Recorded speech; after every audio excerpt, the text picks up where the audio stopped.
सुप्रभात बच्चों। हम लोग पढ़ रहे थे मेरी शिक्षा में कि किस किस प्रकार से वो लोग पढ़ाई करते थे और किस तरह उनके मौलवी साहब उनको पढ़ाते थे, कब उनकी छुट्टी रहती थी। तो हमने पढ़ा था कि जब ये लोग सबक याद कर लेते थे, पाठ याद कर लेते थे, तब इनको किताब बंद करने का हुक्म दिया जाता था और एक तख्ती निकालनी पड़ती थी, स्लेट की तरह से होती है। तख्ती जब भर जाती थी तो फिर उसको धो करके साफ़ करना पड़ता था।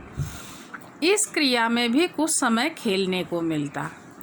इस समय जब ये सब काम ये लोग करते थे तो थोड़ा सा समय इनको खेलने के लिए दे दिया जाता था। दोपहर को नहाने और खाने के लिए 1 या 1.5 घंटे की छुट्टी मिलती और खाकर फिर उसी तख्तपोश पर सोना पड़ता।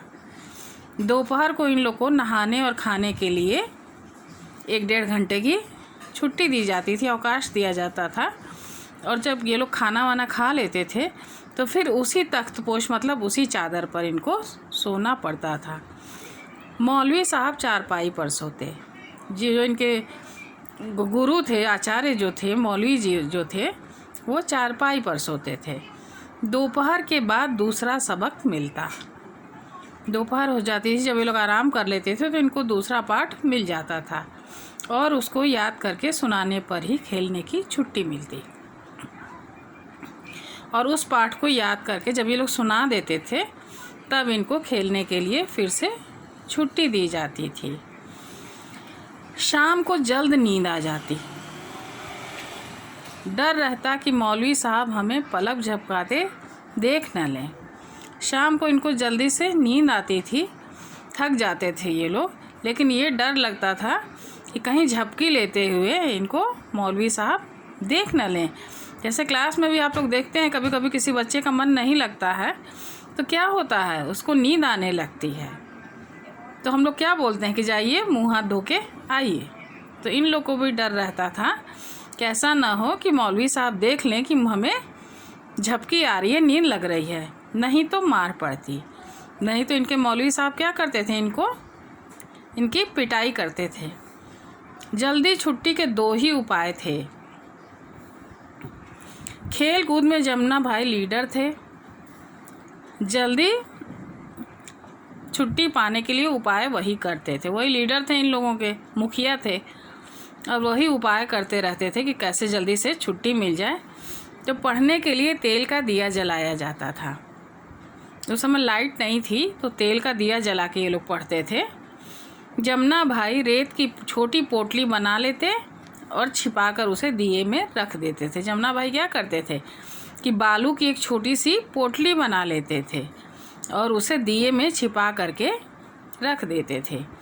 वह शीघ्र ही तेल सोख लेती और दिया जल्दी बुझने पर आ जाता।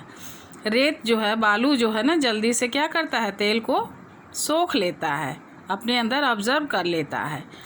तो जल्दी से वो पोटली जो थी तेल सोख लेती थी और दिया जल्द से बुझने पे आ जाता था। मौलवी साहब दाई पर गुस्सा होते कि तेल कम क्यों डाला। वो किस पे नाराज़ होते थे, आया पे नाराज़ होते थे, दाई पे इन लोग के नाराज़ होते थे कि तुमने दिए में तेल कम क्यों डाला, और वे मजबूर होकर किताब बंद करने का हुक्म दे देते। और जब दिया बुझ जाता, अंधेरा हो जाता था, तो मजबूर होकर के उनको किताब बंद करने का हुक्म देना पड़ता था। और जो कुछ फ़ारसी का ज्ञान हुआ उन्हीं मौलवी साहब ने दिया। हमें जो भी फ़ारसी भाषा का जो भी थोड़ा बहुत ज्ञान हुआ वो मौलवी साहब द्वारा ही दिया गया था। हम सब भी उनको प्यार करने लगे थे, ये लोग भी उनको बहुत मानते थे। जब घर छोड़कर छपरा अंग्रेज़ी पढ़ने के लिए जाना पड़ा तो मौलवी साहब को और हम लोगों को बहुत दुख हुआ। जब बाद में ये लोग अपनी प्रारंभिक शिक्षा पूरी कर लिए तब इन लोग को घर छोड़ कर के कहाँ जाना पड़ा, छपरा ज़िला जाना पड़ा अंग्रेज़ी पढ़ने के लिए। तब इन लोगों को भी बहुत दुख हुआ और मौलवी साहब को भी बहुत ज़्यादा इन लोगों से बिछड़ने का क्या हुआ, दुख हुआ। जब एक दूसरे से हम लोग दूर होते हैं तो दुख होता है ना। अभी आप लोग हम लोगों से दूर हैं तो हम लोग को भी दुख हो रहा है, आप लोग को भी होता होगा। उसी तरह इन लोगों को भी बहुत दुख हुआ, कष्ट हुआ। तो बच्चों आज के लिए इतना ही, फिर हम लोग मिलेंगे अगले वीडियो में। तब तक के लिए धन्यवाद।